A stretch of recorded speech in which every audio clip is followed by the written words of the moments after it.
हाँ फ्रेंड, आज से प्रारंभ करेंगे बिहार दरोगा एग्ज़ाम के लिए रुक्मिणी के प्रैक्टिस शीट को। इसमें टोटल 30 प्रैक्टिस शीट दिए गए हैं, तो प्रत्येक दिन 2 प्रैक्टिस शीट करने का प्रयास करेंगे, तब जाकर के 15 दिनों के अंदर में ये 300 प्रैक्टिस शीट हमारा कवर हो पाएगा। जैसा कि आप सभी को पता है कि आयोग द्वारा फाइनली 17 दिसंबर को एग्ज़ाम डेट घोषित कर दिया गया है, तो अब हम लोगों के पास अप्रॉक्स बचे हुए हैं बस 20 दिन।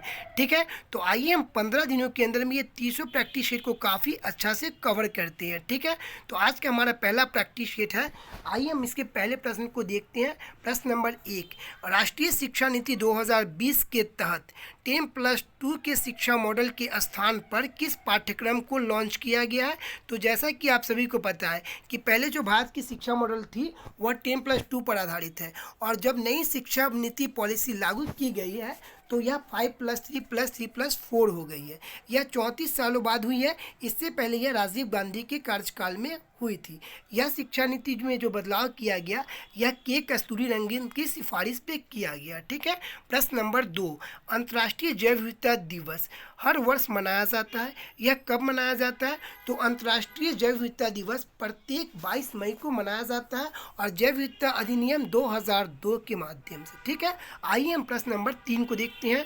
निम्नलिखित में से प्रत्येक प्रकार के रक्त की बूंद 4 अलग अलग स्लाइडों पर रखा गया, इनमें से कौन स्कंदित नहीं होगी? तो यहाँ पे हमारा उत्तर हो जाएगा ऑप्शन नंबर ए, रक्त सीरम स्कंदित नहीं होगी, बाकी सभी के सभी स्कंदित हो जाएगी। प्रश्न नंबर 4, सूर्य की परिक्रमा के दौरान पृथ्वी सूर्य से निकटतम दूरी पर होती है, कब होती है? तो यहाँ पे हमारा उत्तर हो जाएगा ऑप्शन नंबर डी, जनवरी महीने में यह निकटतम होती है। और दूर कब होती है? तो यह जुलाई महीने में दूर होती है। प्रश्न नंबर 5, एक मिश्र धातु जर्मन सिल्वर में तांबे और जस्ते का अनुपात 21 और 16 था, जबकि निकेल और जस्ते का अनुपात 7 और 24 था। तो मिश्र धातु तांबा जस्ता निकेल का अनुपात क्या होगा? तो यहाँ पे हमारा उत्तर हो जाएगा ऑप्शन नंबर बी, 63, 48, 14। दोस्तों यहाँ पे हम मैथ्स के प्रश्न को इग्नोर कर देंगे। ठीक है, ये मैथ्स का प्रश्न था,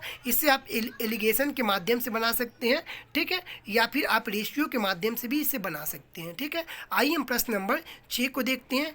एक व्यक्ति लंबे समय तक उपवास में रहता है, उसके मूत्र में किसका मात्रा असामान्य होगा? तो यहाँ पे हमारा उत्तर हो जाएगा ऑप्शन नंबर डी, कीटोन का मात्रा असामान्य हो जाएगा। ठीक है, प्रश्न नंबर 7, निम्नलिखित में से कौन शीतोष्णकटिबंध घास का मैदान नहीं है?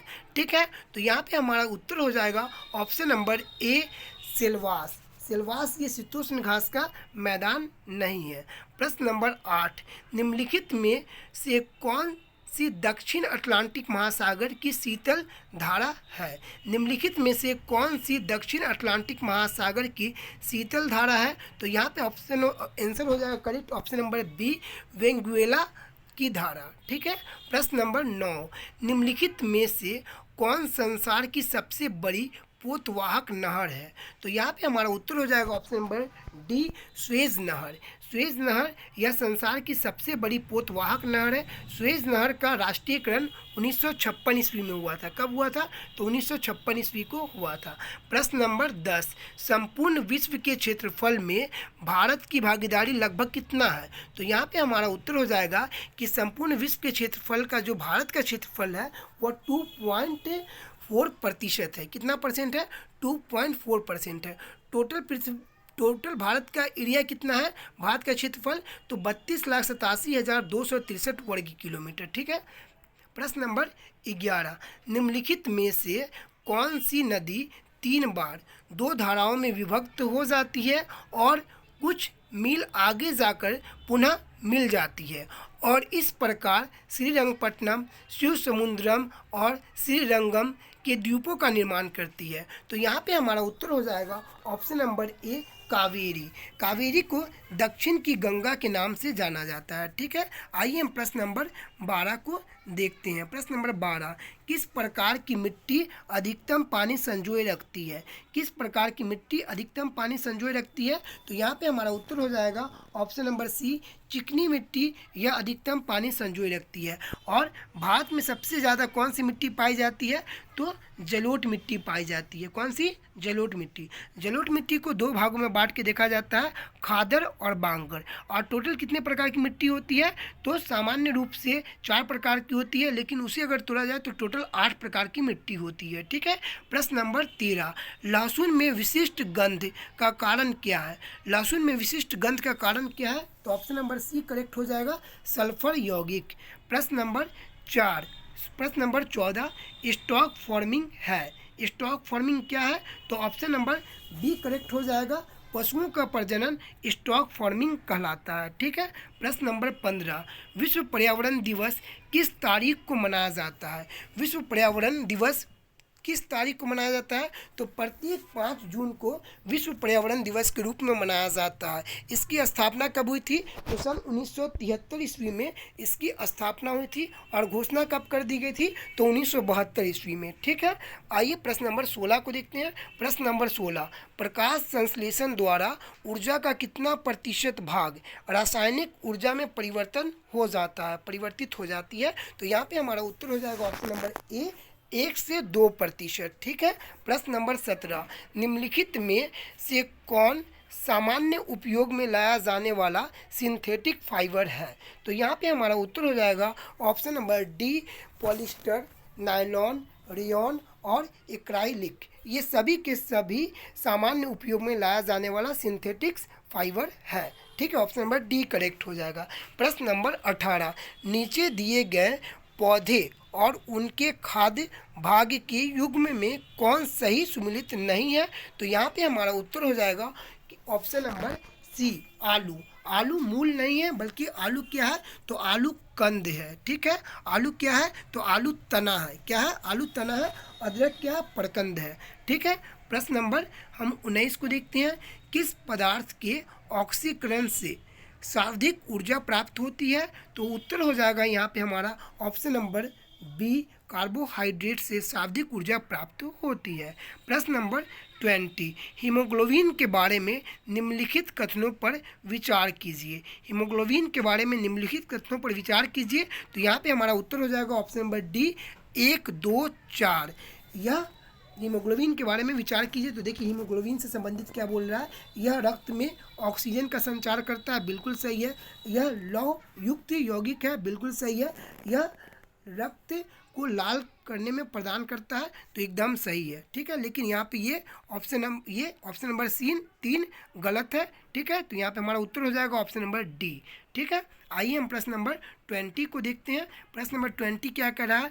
निम्नलिखित में से कौन सा एक सुमेलित नहीं है? निम्नलिखित में कौन सा एक सुमेलित नहीं है? तो ऑप्शन नंबर ए, डेसिबल या ध्वनि की प्रबलता की इकाई है। अश्व शक्ति या इसकी इकाई शक्ति की इकाई है। ये समुद्री मील या नौसंचालक की दूरी की इकाई है। और सेल्सियस ऊष्मा की इकाई नहीं है। यहाँ पे ऑप्शन नंबर डी करेक्ट हो जाएगा। ठीक है। प्रश्न नंबर 22, निम्नलिखित में कौन सा बल क्षयकारी बल है? निम्नलिखित में कौन सा बल क्षयकारी बल है? तो यहाँ पे हमारा उत्तर हो जाएगा ऑप्शन नंबर बी, घर्षण बल या क्षयकारी बल है। प्रश्न नंबर 23, कणों के द्वारा हीट ट्रांसफर की क्रिया को क्या कहते हैं? कणों के द्वारा हीट ट्रांसफर की प्रक्रिया को क्या कहते हैं? तो ऑप्शन नंबर बी हो जाएगा, कंडक्शन कहते हैं। ठीक है। प्रश्न नंबर 24 का रहा कि निम्नलिखित में से कौन जल को जीवाणु मुक्त करने हेतु प्रयुक्त होता है? तो यहाँ पे हमारा उत्तर हो जाएगा ऑप्शन नंबर सी, क्लोरामीन। ठीक है। प्रश्न नंबर 25, ऑक्टेन संख्या द्वारा किसकी गुणवत्ता मापी जाती है? तो ऑक्टेन संख्या द्वारा पेट्रोल की गुणवत्ता मापी जाती है। दोस्तों यदि आपको वीडियो स्लो लग रही है तो आप इसे स्पीड कर सकते हैं, 1.5 की स्पीड में देख सकते हैं। ठीक है। प्रश्न नंबर 26, सोडियम वाष्प लैंप प्राय सड़क प्रकाश के लिए प्रयुक्त होती हैं क्योंकि ये क्या होते हैं, तो ये सस्ते होते हैं, नहीं ये सही नहीं है। तो यहाँ पे हमारा उत्तर हो जाएगा ऑप्शन नंबर बी, इसका प्रकाश एक वर्णी है और पानी की बूंदों से गुजरने पर विभक्त नहीं होता है, ठीक है, ऑप्शन नंबर बी करेक्ट हो जाएगा। प्रश्न नंबर 27, लंबी दूरी तक रेडियो प्रसारण के लिए निम्नलिखित में से मुख्यतः किसका उपयोग किया जाता है, तो यहाँ पे हमारा उत्तर हो जाएगा ऑप्शन नंबर सी, आयन मंडलीय तरंगों का, ठीक है। प्रश्न नंबर 28, पानी की अस्थायी कठोरता के लिए निम्नलिखित में से कौन सी उत्तरदायी है, पानी की अस्थायी कठोरता के लिए निम्नलिखित में से कौन सी उत्तरदायी है, तो यहाँ पे हमारा उत्तर हो जाएगा ऑप्शन नंबर ए, कैल्शियम और मैग्नीशियम के क्लोराइड व सल्फेट का, ठीक है। प्रश्न नंबर 29, शराब पीकर वाहन चालक के श्वसन परीक्षण में यातायात पुलिस क्या इस्तेमाल करती है, तो यहाँ पे हमारा उत्तर हो जाएगा ऑप्शन नंबर ए, पोटेशियम डाइक्रोमेट, सल्फ्यूरिक अम्ल इसमें एसिड होती है, ठीक है। प्रश्न नंबर 30, गैस वेल्डिंग में सामान्यतः प्रयुक्त ईंधन है कौन सी, तो उत्तर हो जाएगा ऑप्शन नंबर सी, एसिटिलीन, ठीक है। प्रश्न नंबर 31 को देखेंगे। प्रश्न नंबर 31 क्या कह रहा है, प्रश्न नंबर 31 कह रहा है हाइड्रोक्सी समूह वाला ऑर्गेनिक अम्ल है कौन सी है, तो हमारा उत्तर हो जाएगा ऑप्शन नंबर बी, कार्बोलिक अम्ल, कौन सी, कार्बोलिक अम्ल। प्रश्न नंबर 32 कह रहा है कि दूध को निम्न विधि से एक रूपन किया जा सकता है, दूध को निम्न विधि से एक रूपन किया जा सकता है, तो यहाँ पे हमारा उत्तर हो जाएगा ऑप्शन नंबर सी, इसके वसा कणों को सेंट्राफ्यूज की सहायता से सूक्ष्म आकार में बदला जा सकता है, ठीक है। आइए हम प्रश्न नंबर 33 को देखते हैं। प्रश्न नंबर 33 क्या कह रहा है, प्रश्न नंबर 33 कह रहा है कि जेड परमाणु क्रमांक वाले परमाणु को किसी दी गई कक्षा में इलेक्ट्रॉन की ऊर्जा समानुपाती होता है, ठीक है, ऑप्शन नंबर बी करेक्ट होगा, जेड पे पावर 2 की, ठीक है। आइए हम प्रश्न नंबर 34 को देखते हैं। सूची 1 को सूची 2 से मिलान कीजिए, सूची 1 को सूची 2 से मिलान कीजिए, तो यहाँ पे हो जाएगा हड़प्पा, यह रावी नदी के तट पे है, कालीबंगन यह घग्गर नदी के तट पे है, लोथल यह भोगवा नदी के तट पे है, और रोपर हो जाएगा आपको सतलज नदी के तट पे। तो फिर से हम आपको मिला देते हैं, रावी किस नदी के, हड़प्पा रावी नदी के तट पे, कालीबंगन घग्गर नदी के तट पे, लोथल भोगवा नदी के तट पे, और रोपर सतलज नदी के तट पे, ठीक है। तो यहाँ पे आप मिला लेंगे, उत्तर हो जाएगा आपका 3, 2, 1, 4, ठीक है, आप यहाँ पे टिक कर लेंगे, ठीक है। प्रश्न नंबर 35, महात्मा बुद्ध के संबंध में निम्नलिखित कथनों में कौन सा सही है, महात्मा बुद्ध के संबंध में निम्नलिखित कथनों में कौन सा सही है, तो उनका जन्म कपिल वस्तु में हुआ था, बिल्कुल करेक्ट है। उन्होंने बौद्ध गया में ज्ञान की प्राप्ति की थी, बिल्कुल सही है। उन्होंने वैदिक धर्म को अस्वीकार किया था, ये भी सही है। उन्होंने आर्य सत्य का प्रचार किया था, ये भी सही है। तो यहाँ पे उत्तर हो जाएगा 1, 2, 3, 4, यानी ऑप्शन डी करेक्ट होगा, सभी के सभी सही है, ठीक है। प्रश्न नंबर 36, अद्वैत दर्शन के संस्थापक कौन थे, अद्वैत दर्शन के संस्थापक कौन है, तो उत्तर हो जाएगा ऑप्शन ए, शंकराचार्य। प्रश्न नंबर 37, महाबलीपुरम के रथ मंदिरों का निर्माण किसने करवाया था, तो उत्तर हो जाएगा option number A, Narasimha Varman प्रथम ने करवाया था, ठीक है। प्रश्न नंबर 38, निम्नलिखित में से किस सुल्तान ने कुतुब मीनार की 5वीं मंजिल का निर्माण करवाया था, तो उत्तर हो जाएगा option number C, Firoz Shah Tughlaq ने। और कुतुब मीनार की नींव किसने रखी थी, तो इल्तुतमिश ने। प्रश्न नंबर 39 को देखेंगे। प्रश्न नंबर 39 क्या कह रहा है कि निम्नलिखित में से कौन सुमिलित नहीं है, ठीक है। तो देखिए, पानीपत का जो प्रथम युद्ध हुआ था 1526 ईस्वी में हुआ था, खानवा का युद्ध जो हुआ था 1527 ईस्वी में हुआ था, घाघरा का युद्ध हुआ था 1529 ईस्वी में हुआ था, एकदम सही है। और यहाँ पे चंदेरी का युद्ध जो है वो 1528 में हुआ था, न कि 1530 में, तो यहाँ पे ऑप्शन नंबर डी गलत है, ठीक है। तो यहाँ पे ये सुमिलित नहीं है, ऑप्शन नंबर डी, ठीक है। प्रश्न नंबर 40, अंग्रेजों का फोर्ट विलियम कहाँ स्थित है, अंग्रेजों का फोर्ट विलियम किला कहाँ स्थित है? तो यहाँ पे हमारा उत्तर हो जाएगा ऑप्शन नंबर बी, कोलकाता में स्थित है। ठीक है, यह अंग्रेजों का फैक्ट्री हुआ करता था जिसे किला कहते थे। ठीक है, आइए हम प्रश्न नंबर 41 को देखते हैं। प्रश्न number 41, servant of India society की स्थापना किसने की थी? सर्वेंट ऑफ इंडिया सोसाइटी की स्थापना सन 1904 ईस्वी में गोपाल कृष्ण गोखले ने की थी। किसने की थी? गोपाल कृष्ण गोखले ने की थी सर्वेंट्स ऑफ इंडिया सोसाइटी की स्थापना 1904 में। ठीक है, प्रश्न नंबर 42, निम्नलिखित में से कौन क्रांतिकारी वंदे मातरम के संपादक थी? तो यहाँ पे हमारा उत्तर हो जाएगा option number A, madam Bhikaji Cama. ठीक है, प्रश्न नंबर 43। ठीक है, प्रश्न नंबर 43 में मैथ्स है, मैथ्स को स्किप करते हैं। प्रश्न नंबर 44, द्वितीय विश्व युद्ध के बाद 1946 में कौन आया था? द्वितीय विश्व युद्ध के बाद 1946 में आया था कैबिनेट मिशन। ठीक है, कैबिनेट मिशन में टोटल कितने सदस्य थे? तो 3 सदस्य थे। ठीक है, आप बताइए कमेंट करके ये तीनों सदस्य कौन कौन थे। आइए हम प्रश्न नंबर 45 को देखते हैं।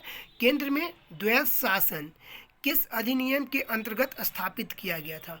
केंद्र में द्वैध शासन किस अधिनियम के द्वारा स्थापित किया गया था? तो यहाँ पे हमारा उत्तर हो जाएगा ऑप्शन नंबर सी, भारत शासन अधिनियम 1935 के। ठीक है, आइए हम प्रश्न नंबर 46 को देखते हैं। भारत एक गणतंत्र है, इसका अर्थ क्या है?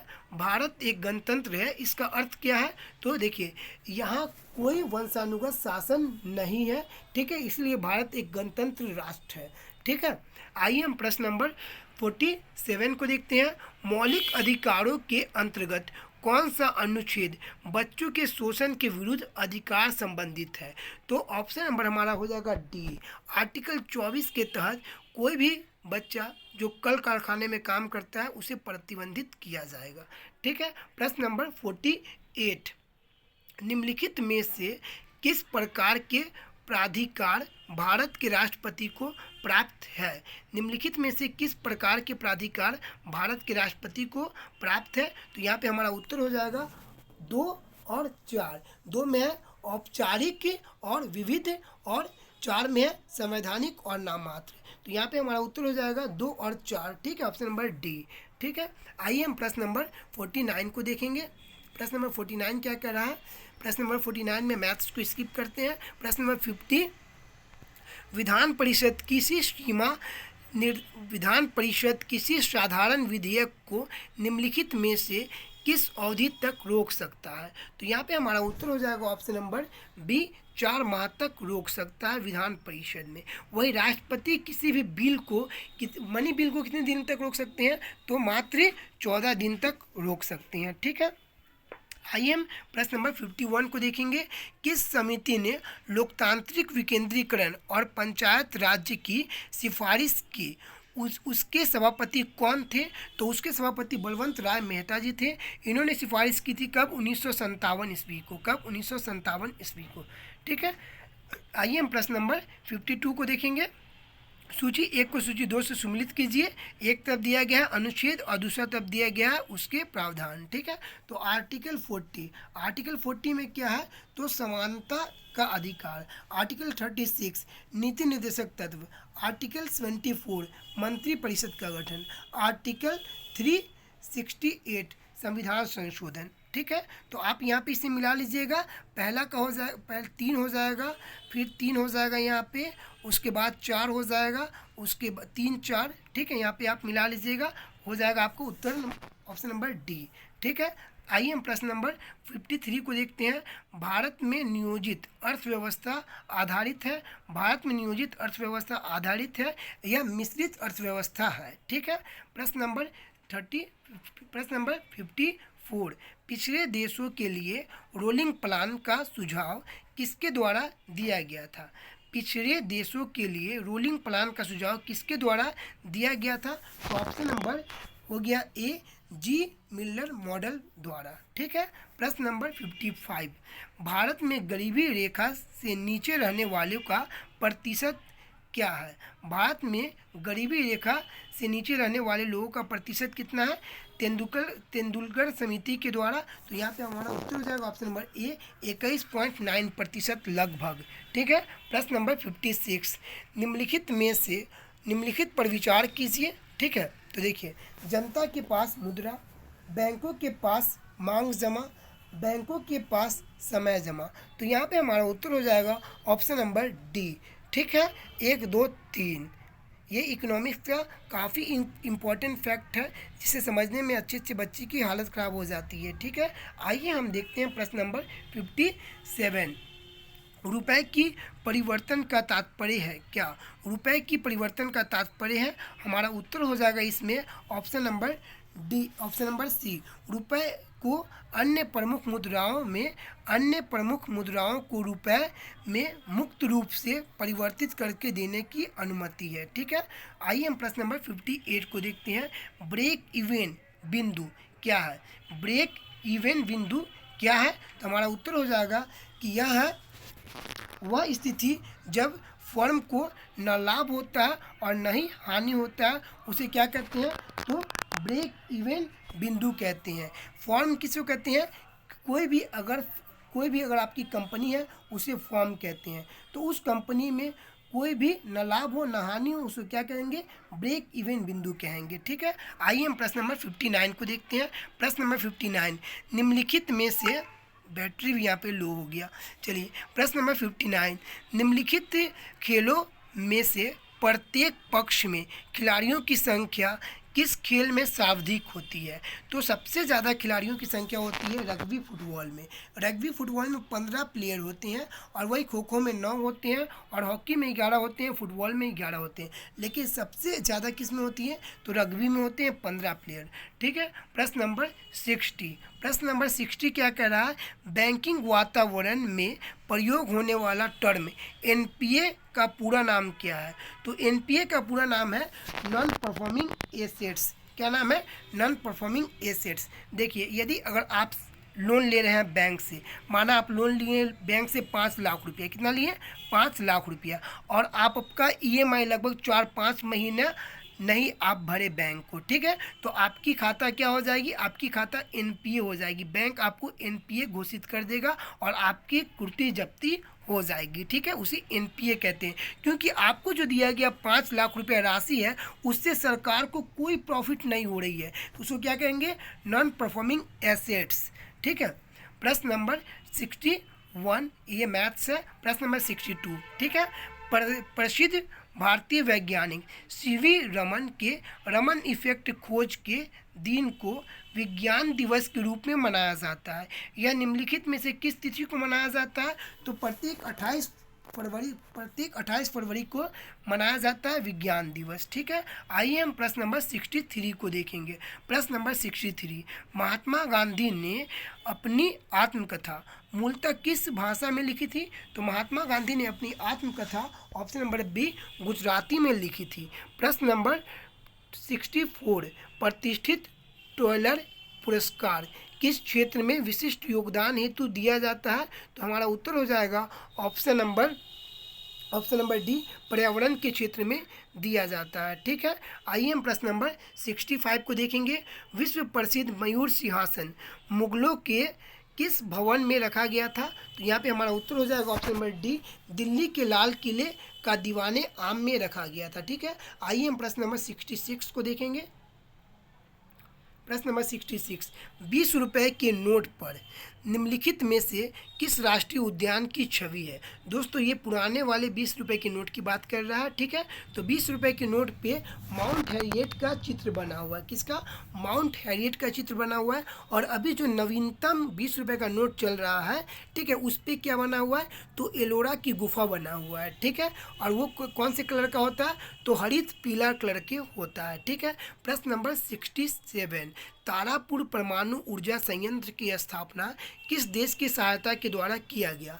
तो हमारा उत्तर हो जाएगा ऑप्शन नंबर ए, संयुक्त राज्य अमेरिका के द्वारा किया गया। ठीक है, प्रश्न नंबर 68 मैथ्स है। प्रश्न नंबर 69, सन 2011 के जनगणना के अनुसार बिहार के किस जिले में महिला साक्षरता दर सबसे अधिक है? तो हमारा उत्तर हो जाएगा ऑप्शन नंबर डी, रोहतास में सबसे अधिक है महिला साक्षरता और पुरुष साक्षरता दोनों। ठीक है, आइए हम देखते हैं प्रश्न नंबर 70।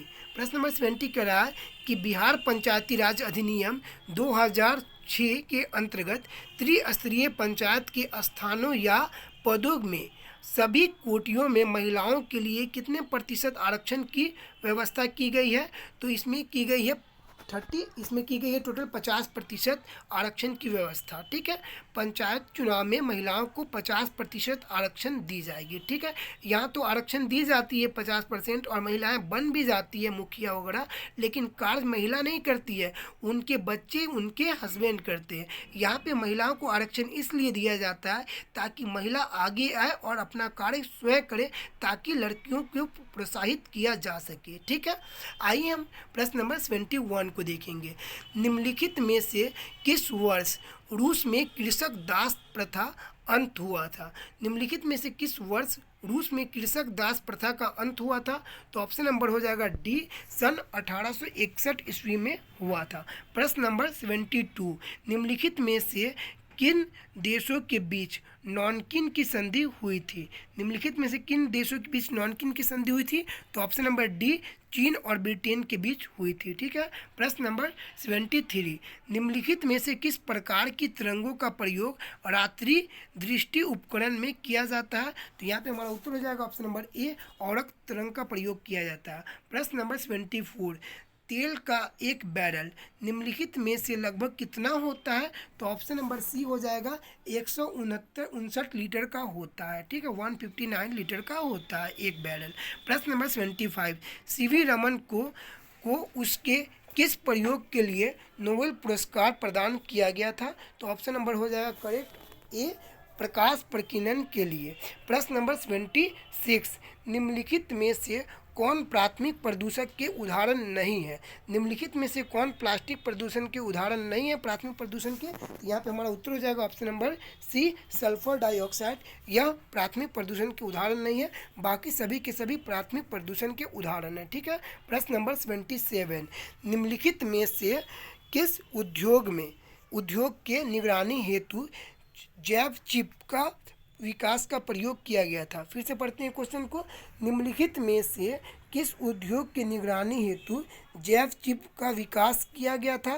तो उत्तर हो जाएगा ऑप्शन नंबर डी, मत्स्य उद्योग के लिए। किसके लिए? तो मत्स्य उद्योग के लिए। ठीक है, आइए हम प्रश्न नंबर 78 को देखेंगे। प्रश्न नंबर 78 कह रहा है कि निम्नलिखित में से किस पुरस्कार को वरीयता सूची में प्रथम स्थान दिया गया है? ठीक है, यहाँ पे छोड़ दिया, प्रथम स्थान दिया गया है, लिखना चाहिए इनको। तो यहाँ पे हमारा उत्तर हो जाएगा ऑप्शन नंबर ए, भारत रत्न पुरस्कार। वो भारत का सर्वोच्च पुरस्कार है जिसको प्रथम स्थान दिया गया। उसके बाद है कौन सा? तब पद्म विभूषण, उसके बाद है पद्म भूषण, उसके बाद है पद्म श्री। ठीक है, आइए हम देखते हैं प्रश्न नंबर 79 को। दिए गए विकल्पों में कौन सा युग्म सत्य है? दिए गए विकल्पों में कौन सा युग्म सत्य है? तो यहाँ पे हमारा उत्तर हो जाएगा option number B, Salman Rushdie Fury. ये एकदम सत्य है, बाकी ये सभी असुमिलित है, सुमिलित नहीं है। और ऑप्शन नंबर बी एकदम सुमिलित है। ठीक है, प्रश्न नंबर 80, निम्नलिखित में से किसके प्रत्यक्ष एवं अप्रत्यक्ष सहयोग में अंतर स्पष्ट किया है? निम्नलिखित में से किसने प्रत्यक्ष एवं अप्रत्यक्ष सहयोग में अंतर स्पष्ट किया है? तो यहाँ पे हमारा उत्तर हो जाएगा option number B, option number D, H.M. Johnson ने। क्या हो जाएगा? Option number D, H.M. Johnson ने। प्रश्न नंबर 81, जानबूझकर किया गया वह प्रयत्न जो किसी की इच्छा का विरोध करने, रोकने या इसे दबाने के लिए किया जाता है, वह क्या कहलाता है? तो वह कहलाता है क्या? तो ऑप्शन नंबर हो जाएगा संघर्ष। ठीक है, प्रश्न नंबर 82, निम्नलिखित में से कौन मानव विकास सूचक का संकेतक है? निम्नलिखित में से कौन मानव विकास सूचक का संकेतक है? तो यहाँ पे हमारा उत्तर हो जाएगा ऑप्शन नंबर सी, शहरीकरण का स्तर। ठीक है, क्या बोल रहा है? निम्नलिखित में से कौन मानव विकास सूचकांक का संकेतक है?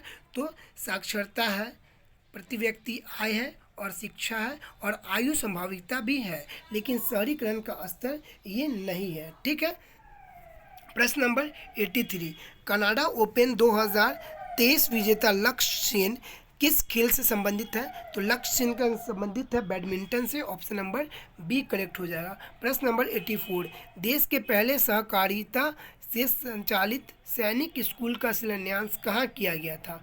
तो यहाँ पे हमारा उत्तर हो जाएगा ऑप्शन नंबर सी, गुजरात में किया गया था।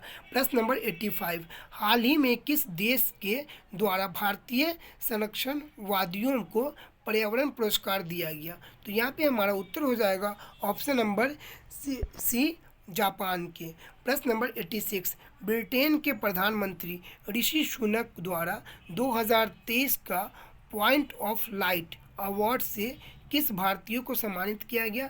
तो यहाँ पे हमारा उत्तर हो जाएगा option number B, professor Jayant Vishnu Narlikar को। प्रश्न नंबर 87, विश्व जनसंख्या दिवस 2023 के संदर्भ में निम्नलिखित में से कौन सा कथन सत्य है? तो यहाँ पे हमारा उत्तर हो जाएगा ऑप्शन नंबर सी, इसे 11 जुलाई 2023 को मनाया जाता है। इसकी थीम लैंगिक समानता की शक्ति को उजागर करना है। ठीक है, हमारा उत्तर हो जाएगा ऑप्शन नंबर सी। प्रश्न नंबर 88, 23वां संघाई सहयोग संगठन के राष्ट्र प्रमुख की परिषद समिति की पहली बार अध्यक्षता किस देश के द्वारा किया गया? तो यहाँ पे हमारा उत्तर हो जाएगा ऑप्शन नंबर बी, भारत के द्वारा किया गया। प्रश्न नंबर 89, जून 2023 में किस शहर द्वारा अंतर्राष्ट्रीय जैविक महोत्सव का मेज़बान किया गया?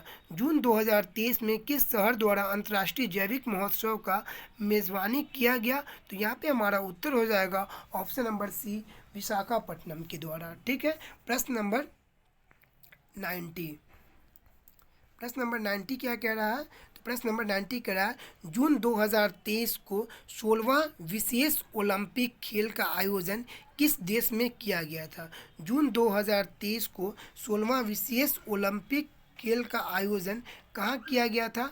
तो ऑप्शन नंबर करेक्ट हो जाएगा जर्मनी के बर्लिन में। ठीक है, प्रश्न नंबर 91, महिला एवं बाल विकास मंत्रालय ने अमृत सृजन अभियान नए भारत के सपने हेतु किसके साथ शुरू किया गया? तो यहाँ पे हमारा उत्तर हो जाएगा ऑप्शन नंबर सी, मेटा के द्वारा। ठीक है, प्रश्न नंबर 92, भारत पाकिस्तान के बीच किशनगंगा और रतले जल विद्युत संयंत्र के आपसी विवाद के मामले की मध्यस्थता हेतु विश्व बैंक द्वारा किसे अध्यक्ष बनाया गया? तो यहाँ पे हमारा उत्तर हो जाएगा option number C, Eugene Black को। किसे बनाया गया? सॉरी, यहाँ पे हमारा उत्तर हो जाएगा option number C, option number B, Murphy, Sean Murphy को। किसे बनाया गया? सीन मर्फी को। ये हमारा उत्तर नहीं होगा। ठीक है, आइए हम प्रश्न नंबर 93 को देखते हैं। प्रश्न नंबर 93 कह रहा है, लूना 25 नामक चंद्रयान किस देश ने लॉन्च किया? तो हमारा उत्तर हो जाएगा लूना 25 को रसिया द्वारा लॉन्च किया गया था। प्रश्न नंबर 94, Stockholm International Peace Research Institute द्वारा जारी वैश्विक सैन्य व्यवस्था 2023 में भारत की रैंकिंग क्या रही? तो यहाँ पे हमारा उत्तर हो जाएगा ऑप्शन नंबर सी, चौथा रैंकिंग रही। प्रश्न नंबर 95, 5वां आसियान भारत व्यापार शिखर सम्मेलन 2023 का आयोजन कहाँ किया गया? ऑप्शन नंबर ए हो जाएगा कुआलालंपुर, मलेशिया में किया गया। ठीक है, प्रश्न नंबर 96, पूर्वोत्तर भारत की पहली एयरलाइन कंपनी को परिचालन शुरू करने की स्वीकृति प्राप्त हुई है, यह कौन सी है? तो यहाँ पे हमारा उत्तर हो जाएगा ऑप्शन नंबर ए, इंडिगो के द्वारा। ऑप्शन नंबर ए, इंडिगो के द्वारा। प्रश्न नंबर 97, केंद्रीय मंत्रिमंडल ने 2023-24 के सत्र के दौरान खरीफ फसलों के लिए न्यूनतम समर्थक मूल्य के संदर्भ में मूंग का कीमत कितना घोषित किया गया? तो ऑप्शन नंबर हो जाएगा करेक्ट बी, 6600 रुपये। प्रश्न नंबर 98, DPIIT द्वारा जारी रिपोर्ट में वित्त वर्ष 2023 के अनुसार भारत का सबसे बड़ा निवेशक कौन बना? तो हमारा उत्तर हो जाएगा भारत का सबसे बड़ा निवेशक सिंगापुर है, दूसरे नंबर पे मॉरिशस है, तीसरे नंबर पे UAE है। प्रश्न नंबर 99, नीति आयोग द्वारा हाल ही में 2020-21 में के कोविड वर्ष का वार्षिक स्वास्थ्य सूचकांक जारी किया गया, जिसमें बड़े राज्यों के बीच शीर्ष प्रदर्शनकर्ता के रूप में किसे चुना गया? तो यहाँ पे हमारा उत्तर हो जाएगा ऑप्शन नंबर ए, केरल को। प्रश्न नंबर 100 और ये हमारा अंतिम प्रश्न होगा। ठीक है, प्रश्न नंबर 100 कह रहा है हाल ही में राष्ट्रीय परीक्षा एजेंसी का नया महानिदेशक किसे नियुक्त किया गया? तो ऑप्शन नंबर हो जाएगा ए सुबोध कुमार सिंह को।